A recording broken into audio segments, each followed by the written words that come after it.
We intercepted no transmissions. This is a consular ship. We're on a diplomatic mission. If this is a consular ship, where is the ambassador? Commander, tear this ship apart until you found those plans and bring me the passengers. I want them alive! When most people hear this voice, they imagine a dreadful enemy that strikes terror in their hearts.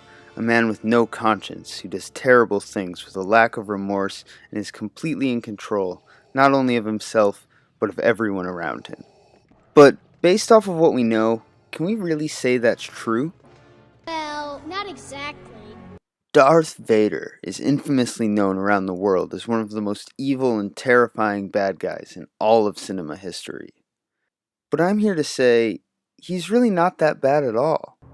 Terrifying? Yes. But bad? Not really. Now, I know what you may be thinking. But Will, he's done some really shitty things. I mean, look at this huge list.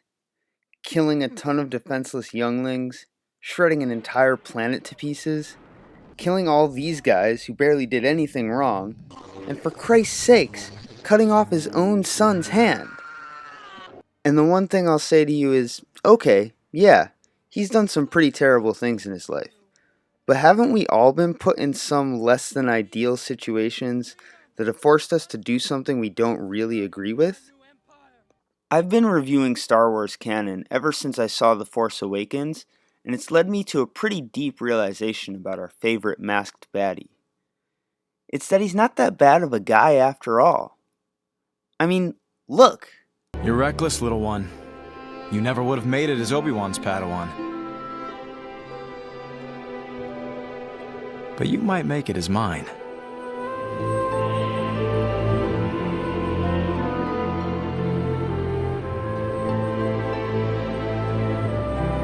Come on. Come on, Ahsoka. You want me there? I figured because of before. Ahsoka, through it all, you never gave up. You did a great job. But if I'm getting in trouble for this, you're gonna share some of the blame too. It is the will of the Force that you're at my side. Just want to keep you there in one piece. Okay, so maybe a bunch of clips of him being a good guy early in his life don't prove much in the way of him actually being one. But what if I were to tell you he never stopped being a good guy? He is supposed to be the chosen one after all, the guy to bring balance to the Force and all that jazz. How could a guy who was an all-around good person suddenly veer left and become an extreme force of evil in a calm and cold black exterior? Well, we all know how, right? Anakin wanted to save his wife after he had a Force vision of her dying in childbirth, and Palpatine said he could help. So Anakin goes and kills a bunch of kids, thinking they're sadistic, messed up, brainwashed individuals. Yada yada, he becomes Vader. Yada yada. Padme dies, and Palpatine tells him his kids did too. Yada yada. Wait a second. She died, and he thinks his kids did too. His entire motivation for every terrible act he's committed up to that point just flew out the window. Who's he got to protect by doing evil deeds now, huh? No wife, no kids as far as he's aware. So who? Well, the answer's simple, really. Himself. Yeah, himself. And here's why. Think back on when Anakin turns to the dark side in Revenge of the Sith. Remember when he chokes Padme? How about after that when she's dying? While he's being repaired by the Emperor. Isn't there something odd about that whole thing? Yeah, well, she's dying as he is being saved from death. That reminds me of something. It's a Sith legend. Darth Plagueis. He had such a knowledge of the dark side, he could even keep the ones he cared about from dying. So yeah, the Sith can save people from dying. And after a close viewing of this scene, with all the information we know about the powers of the dark side to save people from dying, it seems to me that it's pretty obvious the Emperor used the Force to keep Anakin alive. Everything we see points to that, and a great Star Wars YouTuber by the name of Dash Star covers why this explanation of this crucial point in the series is the one that makes the most sense. I'll leave a link to his video in the description. You should definitely go check it out. Great, so Anakin didn't kill his one true love. It was Palpatine. What's that got to do with anything? Well, it affects a lot, actually. Everything that Darth Vader is hinges on this one moment in the series. The moment where Vader is convinced that he has lost everything. A desperate scream of no that goes down in history as one of the most famous scenes in Star Wars. Though, not for a good reason. Is she safe? Is she all right? It seems in your anger, you killed her. I couldn't have. She was alive. I felt it.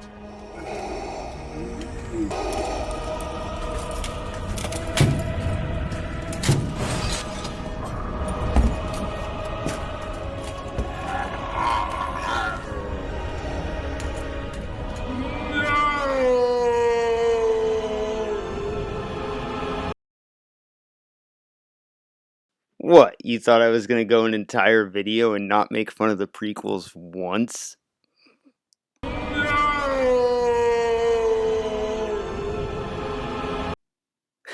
Sorry. Anyways, everything about Vader's character in the original movies is predicated on how the moment of his wife's death affects him. It makes him exactly who he is. If he believes he killed Padme as the Emperor would have liked him to, he may have slid completely into the dark side, never forgiving himself and becoming ruthless and heartless in the process. But I don't think that's what happened. Padme's death obviously affects him deeply, no matter how hard it is to tell through that helmet's voice modulator. And Anakin has never shown himself to be stupid. Irrational, rebellious, and reckless? Sure. But not stupid. So, based off all of this info, the very least we know about the situation is that Vader knows that he felt Padme and that she was alive prior to his operation. He knows the Emperor was with him during the entirety of the operation, and he knows that the Emperor told him this. It seems in your anger, you killed her. Now, if you were in Vader's shoes at this point, what would you think of the Emperor? He's just flown halfway across the galaxy because he felt you dying, and mysteriously knows that someone who was alive before you went into said procedure is now dead. Why would he know that unless he had something to do with it? I mean, seriously, when you have the power to sense people's life force like Vader does, he has to know something fishy is up. There's no way that his attack on Mustafar led to her death, and he knew she was alive and well because he felt her being so. But then, all of a sudden, a procedure starts taking place to save his life. A procedure by a Sith Lord who not even a full day earlier told him the Sith had the power to keep people from dying. And suddenly he is alive and well, and his wife is being prepared for her funeral. Even the dullest of people could see that is no coincidence. I don't think Vader would believe it were either. So yeah, I don't think Vader's being duped here. No, much worse. I think he's being turned into the Emperor's personal slave.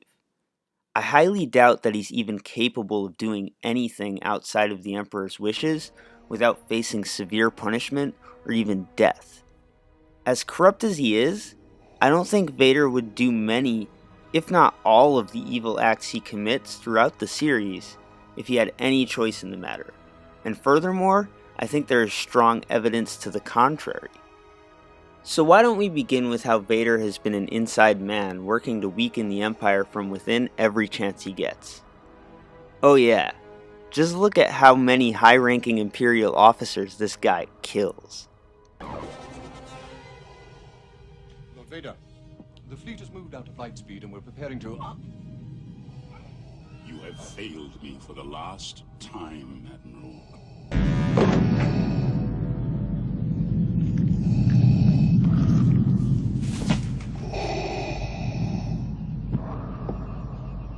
Apology accepted, Captain Nida. Most of these guys made small mistakes. Him killing them off for that is a pretty evil thing to do, right?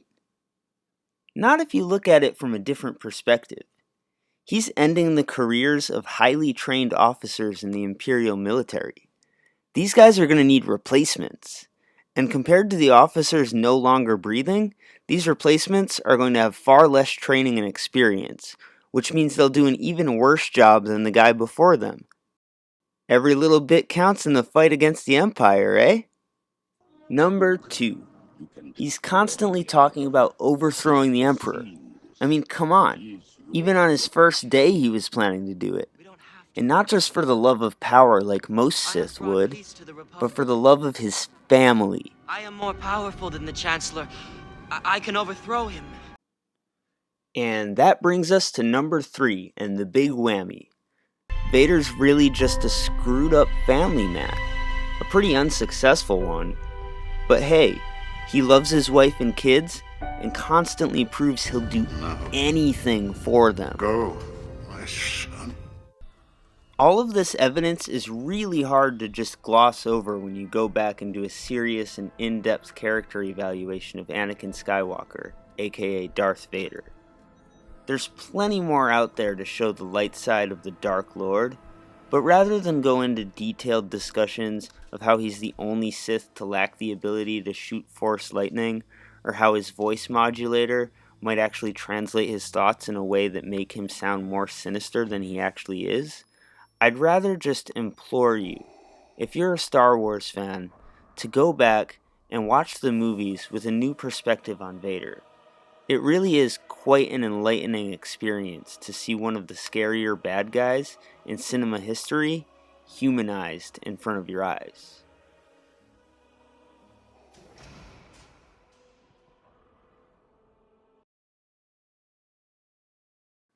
Hey everyone, this is Will. I just wanted to say thanks so much for watching the video, and I hope you enjoyed it.